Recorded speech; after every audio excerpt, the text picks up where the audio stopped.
What's up, YouTubers and plant lovers? It's Justin coming to you from the Big Blue Nation once again. And today I was going to talk to you about quite possibly my favorite carnivorous plant, the butterwort. More specifically, this is the Mexican butterwort. I believe it's Pinguicula moranensis. A little hard to say. Yes, this is probably my most favorite of the carnivorous plants. I love Venus flytraps. They're a little hard, tricky to take care of. I love pitcher plants.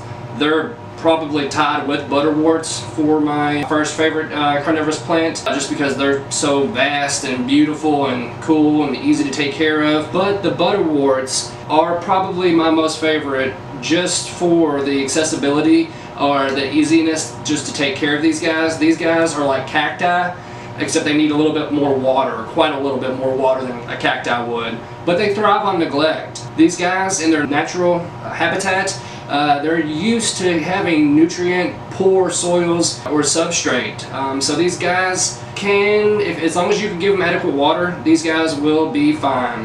Like I said, they're easy to take care of, and they take care of any kind of pest problem you have. I think with Venus flytraps, you're limited to a certain size, and once they get too big, the mouth won't close around them and they'll just kind of fly out. True for butterworts, if they get too big, I mean, anything landing on it, it'll probably be able to fly off. I would say it probably wouldn't be able to kill a June bug or anything like a big beetle. But if you're like me and you kind of have a little problem with aphids or fungus gnats, a butterwort is worth its weight in gold. I'm going to lift this up here, and this is just really a little plastic pot. I ordered these two off of eBay from the same guy, and he sent them to me in these little plastic pots, and they are perfect for the butterworts. I've had this guy for almost a full year now, and he's got his beautiful little flower going on right there, and I'll talk about this in just a little bit. But this guy, the little next to him, I've had him for about 5 months now. And these guys, I haven't taken them out.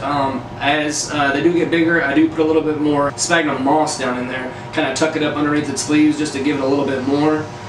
But they're happy as a clam in here. I mean, they're able to retain water well in the plastic, and it's also able to let light in and not kind of really darken the sides of it any which way. But like I said, they're really happy, and they'll capture a lot of these aphids and fungus gnats. As you can kind of tell, this guy, he's got a lot of them on there. Now these plants are, as I said, the Mexican butterwort. So they're native to Guatemala and Mexico, which is kind of funny because I guess it's more around the wetlands, because these guys are not found in the desert any place like that. Though they have their wet season, and I think that starts around May for them and goes to about October. And then after that, you hit their dry season. And these butterworts do need to go into a dormancy period. So around our winter time, around Halloween, I would stop giving this guy water. He'll dry up and his leaves will no longer be carnivorous, but as long as you keep him with hardly any water at all, I don't even give him any water. Maybe just a sprinkle once in the wintertime if I think of it, just to make sure that he's got enough just to kind of get him through the rest of the wintertime. But I really don't give him much water at all. I take that back. Maybe twice. It's just a little bit added on there just to make sure that they can kind of get through your wintertime. You can kind of tell they'll start drying up pretty bad if they need water, and you can just kind of sprinkle a little bit in there and then they'll absorb it and they'll be fine. But they don't get a whole lot of water during their dormancy period at all, and nor do they need it. So they're not carnivorous at that point anymore either. But as soon as the rains start in the natural habitat, they'll just come back and they'll have this beautiful kind of greenish hue to them, and they're really pretty. And that beautiful purple flower is really, really pretty. They have about 5 petals on it, and then they have this interesting piece down here. I believe it's kind of near the opening where they house their pistil and stamen, and then the rest of it is just kind of with nectar and everything. But they do get pollinated, and interestingly enough, this tube right here, I think it's called a peduncle, P-U-D-U-N-C-L-E, something like that. It does have a lot of hairs on it, and this is carnivorous too. If any gnats or anything land on it, it actually can kind of get stuck there by the mucus that it's going to envelop prey. But, like I said, this flower is kind of a safe spot, and that's kind of why it's up so high, so that any kind of pest that is going to pollinate this won't actually die if it's down around these leaves. So they do kind of try to send the flower up a bit to make sure that anybody that's helping it with the pollination isn't going to get eaten. But if they do hit that stamen, they will actually probably die. But other than that, these guys are really simple to take care of. This is a great plant to just sit on a sunny windowsill, and as long as you're giving it water, I check on mine at least every other day to make sure that the sphagnum moss looks like it's got water to it. And if it does, I'll wait another day or two, and then I'll give it probably just a nice little squeeze. I don't use tap water on these guys because they are kind of finicky with any kind of chlorine, fluoride, or anything like that. You can actually kill them. So I always use distilled water.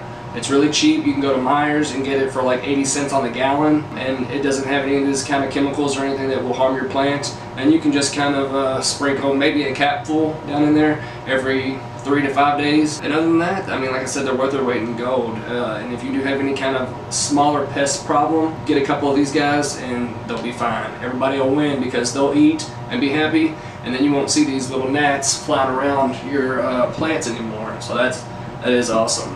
And another thing I wanted to mention too with these guys, these are from nutrient poor soils and their natural habitats, so you do not need to fertilize these guys. I've never given him any kind of fertilizer, and I think they do make some kind of weak diluted fertilizers, and they claim that you can feed these guys and then your pitcher plants. With pitcher plants, you might be able to get away with them just because they are a little bit larger and they have more room to spare. But with guys like these, you can burn them out way too easily.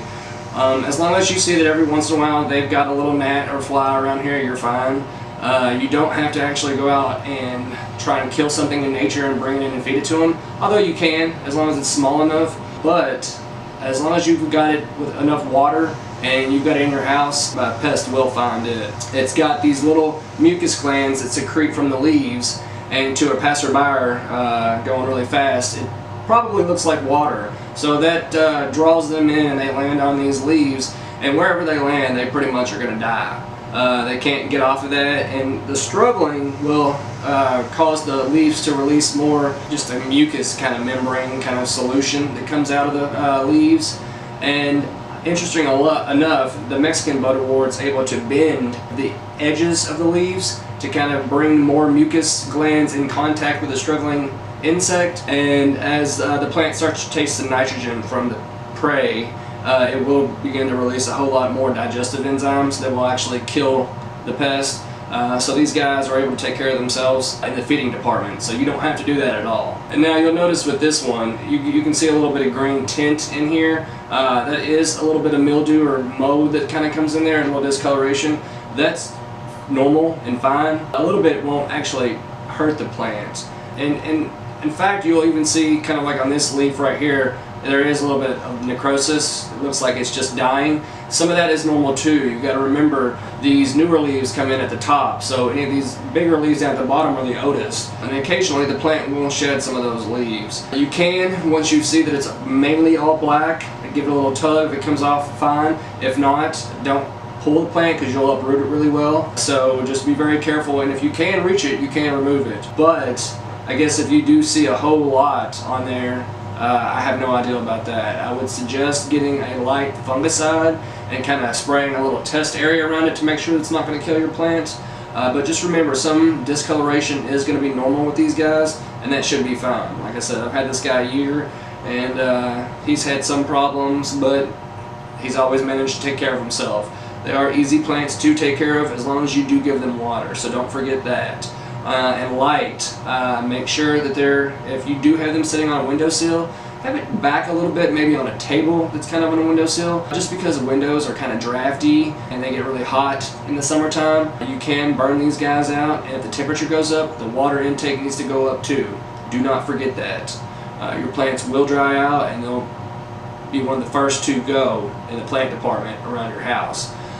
So make sure that they're able to get a little bit of space so that they're not burning up on the windowsill, and they're not kind of by any vent or drafty window or anything like that, because it will dry the plant out a lot quicker as well. So just make sure that you're kind of considerate temperature-wise to them too. As long as it's back a little bit, they do need kind of indirect light. If they get some direct light just for a little bit, it won't hurt them. Maybe about 30 minutes, maybe about an hour, I'm not sure. But just kind of observe it and don't forget about it if you got it sitting close to the window. I always have mine in like a eastern facing window, so it gets adequate morning light for a little bit, but it's not direct. The rest of the day it kind of just gets what's just kind of left over, and he seems to enjoy that. I would never put these guys in a south facing window, so keep that in mind. West would be fine, and even a north probably would make it, as long as they're getting adequate water. And as I was saying, you don't want to leave it pooled in the bottom. And that's another great thing about these plastic cups. You can put 1 or 2 drainage hoses in here to make sure that water doesn't just kind of sit in there, because that will lead to mold and mildew and other nasty stuff. But as soon as I see the water begin to pool at the bottom, I stop and make sure I don't put any more in there. Alright guys, well, that's pretty much all I have to say on the subject of the Mexican butterwort, other than aren't they beautiful? I love the flowers, and they do range in a little kind of color scheme from light kind of a pinkish purple all the way up to a deep, beautiful kind of purplish, really purple. It's really great for the horticulturalist, but the taxonomist, I'm sure they kind of struggle with all that, with the classifications. But other than that, I just wanted to say, leave me a comment. I know some of you have found a little bit of issues with my music. I've kind of tried to make sure that I can take care of that for you. So let me know if the upcoming future videos have gotten any better. And let me know what your favorite carnivorous plant is. Tell me a little bit about that. And post any pictures if you do have any. I always enjoy seeing those. You guys take it easy. Don't forget, hit the subscribe button and the bell next to it. That way you'll know anytime I've uploaded a new video. You guys have a good one, and don't forget, always plant prudently. Thank you, YouTube.